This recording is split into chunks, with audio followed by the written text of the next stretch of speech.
Hey there lads and lasses, this is that Ryan guy, and welcome to another part of my Let's Play of Amnesia the Dark Descent.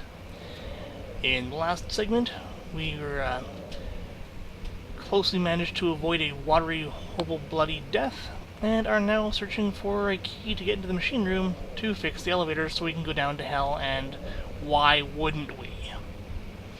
Alright, let's see what's in the study. There are apparently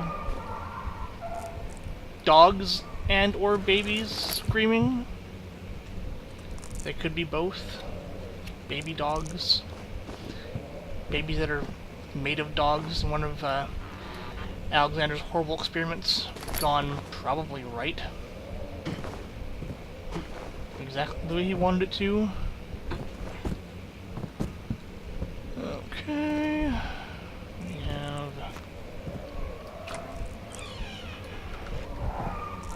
this doorway here leading to another librarium full of books, lots of books, lots of books, lots of books. Okay. Make my brain feel better, thank you. What else is in here? Seriously, can I just like bash through the window and get out?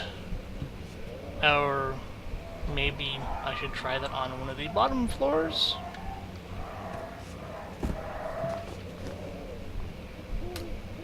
What do you say? Letter regarding the discovery of an orb. To my most trusted student and friend, Johann Weyer. The most remarkable thing happened as I was traveling through the Prussian woods this summer. I finally found one of the orbs I've been looking for the last 20-odd years. It is as inexplicable as a Heliodromus described it in the Hortus Conclusus. It was as it was told about, an underground Mithraic temple crowned with the unearthly artifact. The orb was big enough to fill my cupped hands, and the texture was smooth and jagged, its color washed while rich. Contrast is not enough to describe its nature. It was an impossibility, an artificial paradox captured within stone. I was staying in a nearby village called Altstadt, investigating one of the antiquated trails, when I finally found the cavern.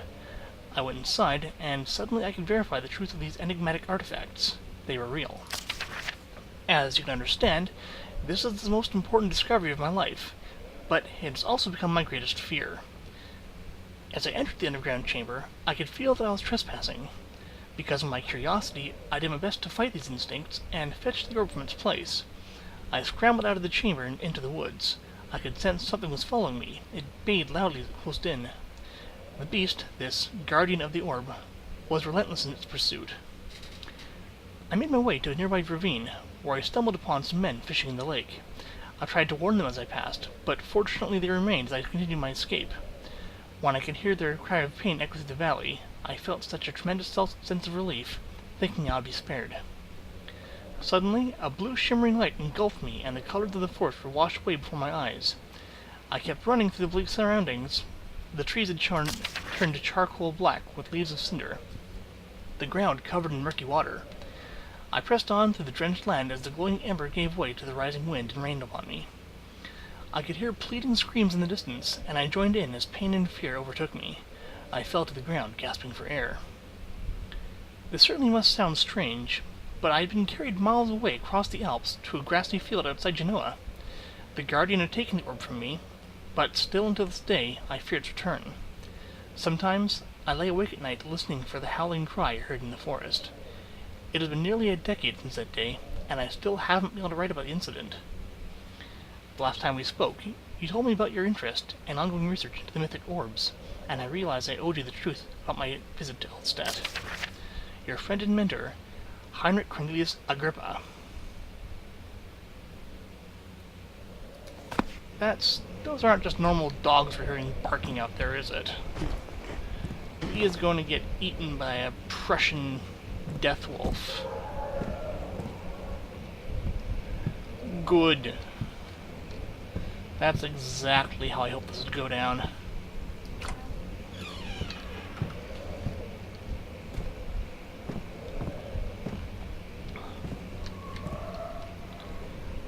Those are some lazy-ass spiders.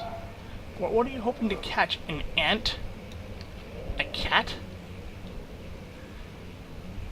Flies and mosquitoes fly. Go up there.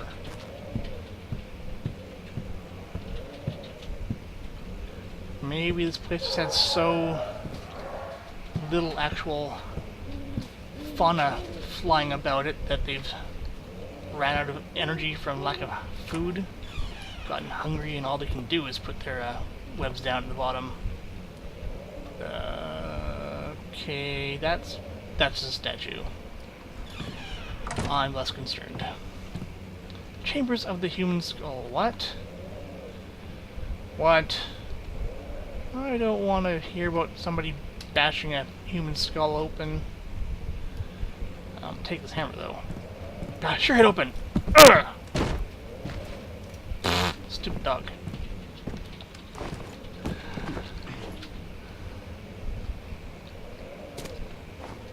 So this guy was pretty clearly putting together zombies?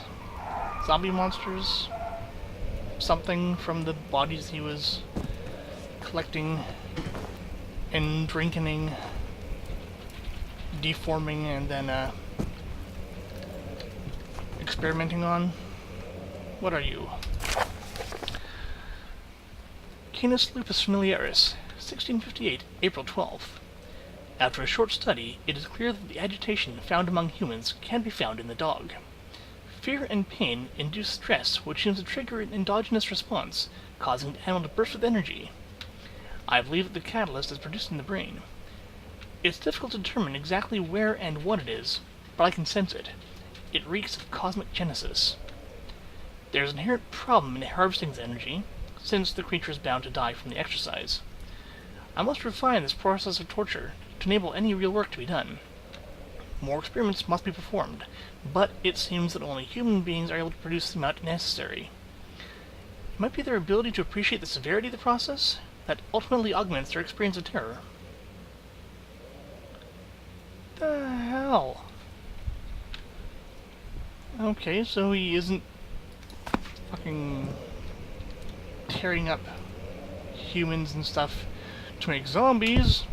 He's using them as batteries? What? Let's see what you have to offer. No! No! That's not good. Use anesthetic. What? How is that? Peeking through the door with a mannequin. Alright. But I can sense it. It's definitely there. Alexander, you are a horrible person, and I am submitting my resignation as of current.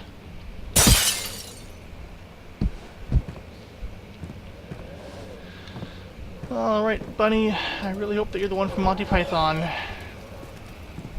I'm taking you with me.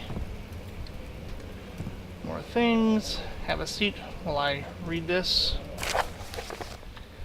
1658, January 9th. Further disappointment. The antiquarian's latest findings yielded nothing. I am still unable to grasp the inner workings of life in its relation to the power I sense within it. I shall pursue more books on the subject, but I suspect it will be in vain.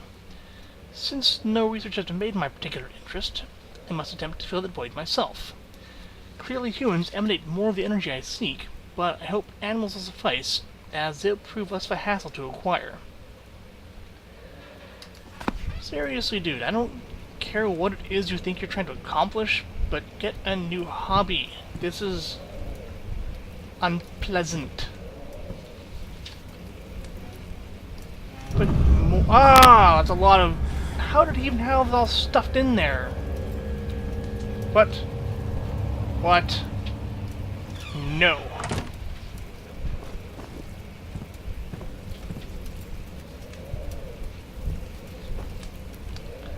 I hope I don't need to memorize those. Triangle, overscored A, box with a circle. Puppy bits. Sad face. Yay, more tinder. Tinder blocks.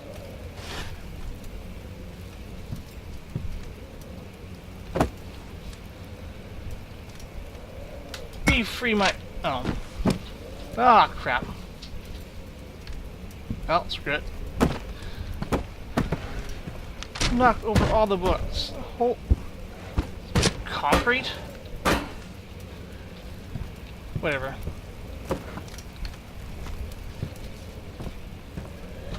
Come on, bunny. We have work to do.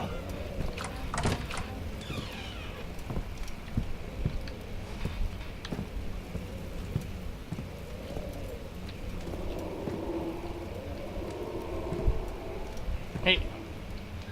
I can hear you breathing out there. You might want to get a inhaler for your asthma.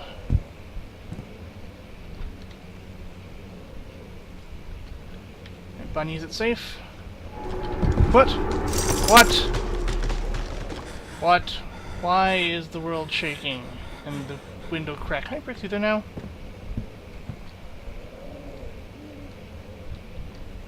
Bunny?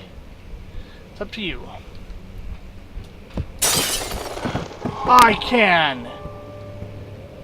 Can I please leave now? Oh, I can a little bit leave. I can get some tinderbox. And I'm not going to jump down there. Come on, bunny. I still have need of your services.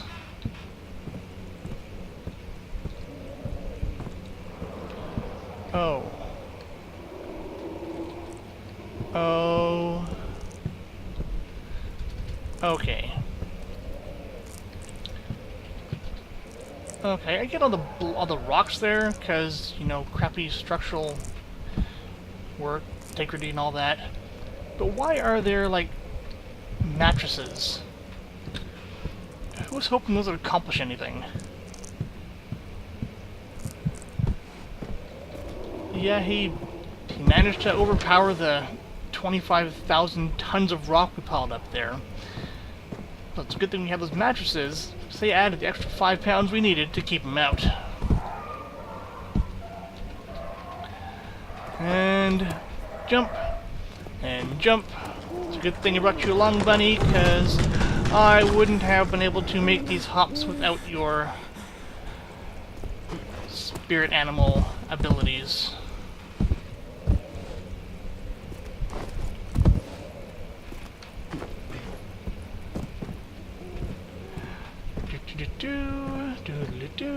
Gonna place you as a lookout here.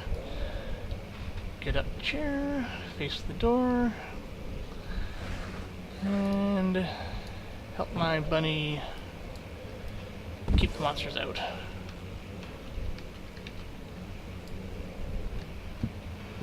Zeus, what's this? Oh, this is one of those horrible memory cubes, isn't it? Oh, hey, parts. Give me... Oh no, parts that don't do anything! Seriously, that's like 12 feet. I can't throw a tiny little gear 12 feet across the floor and out a window.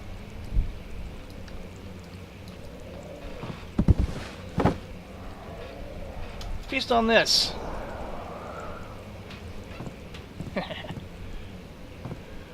Alright, scary memories. What do you have for me here? When will it be my turn? Have I not shown restraint? My patience spans centuries. From where I came, mankind has not even wasted a breath, yet I bow to you. I've done so much for you, and I've gained nothing in return. Agrippa, I trusted you. It was I who, in all fairness, should have entered that gate.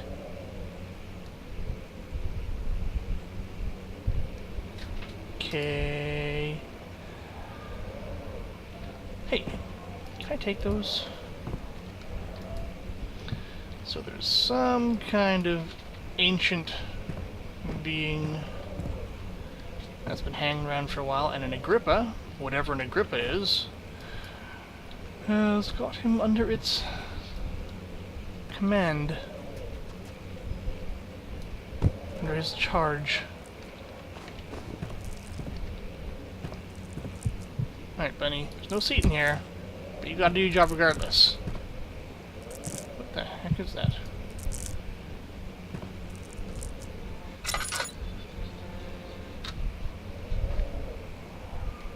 Alright, well, before I get into that, the perfect place to end this session, so hope you guys enjoyed. If you did, feel free to like and subscribe, and I shall see you all in the next part. Cheers!